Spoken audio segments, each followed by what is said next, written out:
जो बड़ी खबर है वो ये है कि 3 जजेस पहुंचा दिए गए इस्लामाबाद हाई कोर्ट में। एक जज की खबर आ रही थी, हुकूमत ने 3 जजेस पहुंचा दिए। इनमें से जस्टिस सरफराज डोगर साहब को पहुंचाया गया लाहौर हाई कोर्ट से, और सिंध हाई कोर्ट के जज जस्टिस खादम हुसैन सोबरू साहब को पहुंचाया गया, और जस्टिस मोहम्मद आसिफ को बलूचिस्तान से पहुंचाया गया। अब ये 3 जजेस, यानी इस्लामाबाद बार के अंदर कोई ऐसे वकला ही नहीं थे या वहां कोई ऐसे जज ही नहीं थे जिनको आप हाई कोर्ट का जज बना लेते। जानबूझकर बाहर से लेकर आएंगे, सीनियर बंदा लेकर जाएंगे, इनमें से एक को चीफ जस्टिस ऑफ पाकिस्तान बनाएंगे, और इम्कान वही है कि शायद जस्टिस सरफराज डोगर को chief justice Islamabad high court बना दिया जाए। अब जनाब वहां पे अपने 5 जजेस इकट्ठे कर लिए हुकूमत ने। पहले वाले 7 जजेस हैं वो पहले भी खत लिख चुके हैं, 6 जजेस, और उनके मामला आप पहले से जानते हैं। इसमें आपको मैं एक बड़ी अजीब चीज बताता हूं, दो अजीब चीजें बताता हूं। एक तो लाहौर हाई कोर्ट से जो जज लाए गए हैं ना, सरफराज डोगर, जिनके बारे में कहा जा रहा है कि ये चीफ जस्टिस बन जाएंगे मुबैना तौर पर, इनकी जो रिपोर्टेड जजमेंट्स हैं, जो फैसले इन्होंने दे रखे हैं, उनकी तादाद लाहौर हाई कोर्ट की वेबसाइट के मुताबिक 59 है, 59। जबकि इस्लामाबाद हाई कोर्ट के जो सीनियर तरीन जज हैं, जिन्होंने चीफ जस्टिस ऑफ पाकिस्तान बनना था एक्चुअली, अगर 26वीं आईनी तरमीम में ये अदलिया के ऊपर कंट्रोल हासिल ना करते, तो जस्टिस मोहसिन अख्तर साहब की जो रिपोर्टेड जजमेंट्स हैं उनकी तादाद इस्लामाबाद हाई कोर्ट की वेबसाइट के मुताबिक 161 है। यानी 102 जजमेंट ज्यादा दी हुई है, दुगनी से ज्यादा जजमेंट दी हुई है उन्होंने। तजुर्बा उनका इतना ज्यादा है, लेकिन इसके बावजूद लोग कह रहे हैं कि मोहसिन अख्तर कियानी साहब को नहीं बनाया जाएगा क्योंकि वो उन्हें पसंद नहीं है।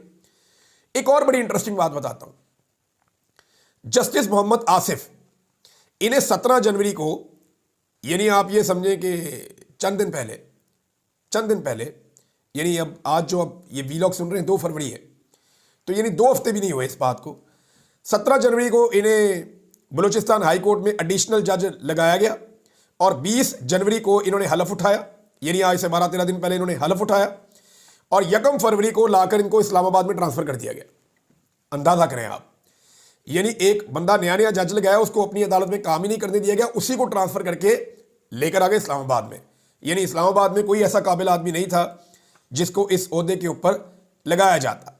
अब इस मामले के ऊपर बड़ा शदीद रद्दमल आ रहा है इस्लामाबाद बार में, और दूसरी हाई कोर्ट से इस्लामाबाद हाई कोर्ट में 3 जजेस की तैनाती के बाद इस्लामाबाद बार कौंसिल की शदीद अल्फाज में मुजम्मत।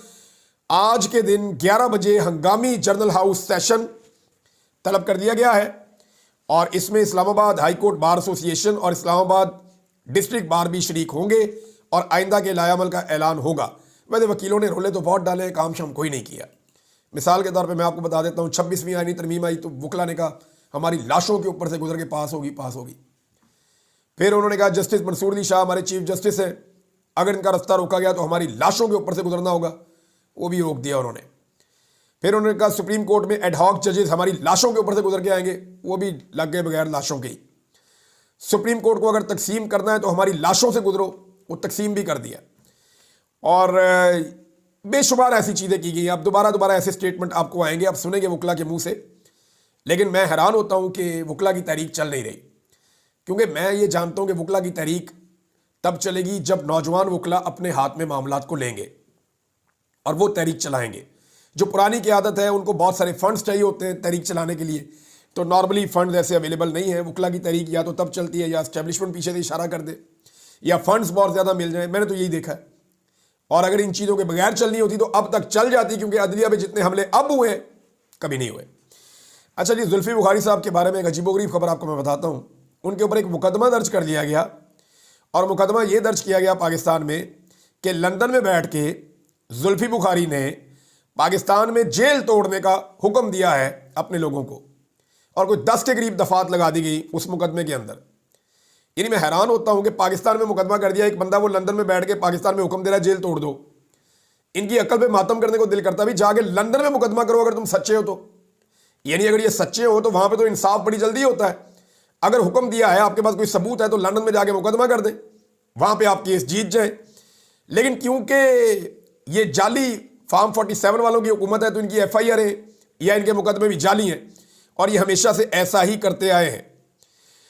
नादरीन, जो लोग इमरान खान साहब को माइनस करना चाहते थे, वो जिन लोगों को लेकर आए, वो जिन्हें लाए, वो लोग अब अपने मुंह से खुद कह रहे हैं कि इमरान खान माइनस नहीं होता। यानी पहले ये लोग कहते थे ना इमरान खान को माइनस कर देंगे, उसके नाम पे क्रॉस लग गया है, इमरान खान जो है वो अब कभी भी नहीं आएगा वापस। तो अब राणा सनाउल्लाह साहब, जिन लोगों को लाया गया, वो राणा सनाउल्लाह साहब उन्हीं में से एक है ना, वो कहते हैं इमरान खान सियासत से माइनस नहीं हो सकेंगे, ऐसे सियासतदान माइनस होते ही नहीं, ऐसे होते तो भुट्टो भी हो जाता, नवाज शरीफ भी हो जाता। तो इमरान खान तो उनसे बहुत सख्त साबित हो रहे हैं, खासतौर पर नवाज शरीफ के हवाले से अगर आप मुकाबला करें तो नवाज शरीफ के मुकाबले में इमरान खान साहब बहुत सख्त साबित हो रहे हैं। नाज़रीन, एक और आपको अजीबोगरीब खबर सुनाता हूं कि सिंध में मेरिट की धज्जियां उड़ाने के बाद, यानी इन्होंने कहा जी पीएचडी वाला बंदा ही नहीं चाहिए, लगाओ वाइस चांसलर यूनिवर्सिटियों में, तालीमी इदारों में। इन्होंने कहा जी ब्यूरोक्रेट्स को भी उठा के लगाओ, अगर कोई पिछला ऐसा बैकग्राउंड नहीं है दरसो तदरीस का, फिर भी उठा के लगाओ। तो सिंध में मेरिट की धज्जियां उड़ाने के बाद उनका वजीर धमकी क्या दे रहा है, जरा धमकी सुन लें आप, यहां वीलो खत्म करूंगा मैं। वो कहते हैं सिंध के क्रिकेटर्स को मेरिट की बुनियाद पर हक ना मिला तो अपना क्रिकेट बोर्ड अलग बना देंगे। यानी हर चीज के अंदर इन्होंने सियासत करनी होती है। कहते हैं जी सिंध के क्रिकेटर सिर्फ डग आउट में बैठे रहते हैं, यानी बाकी प्लेयर्स को खिलाया जाता है। भाई ये तो टैलेंट की बात है, जो अच्छा खेलेगा वो आगे आएगा। नग तो पूरे नहीं कर देना, एक सिंध से ले लो, एक पंजाब से ले लो, मे भी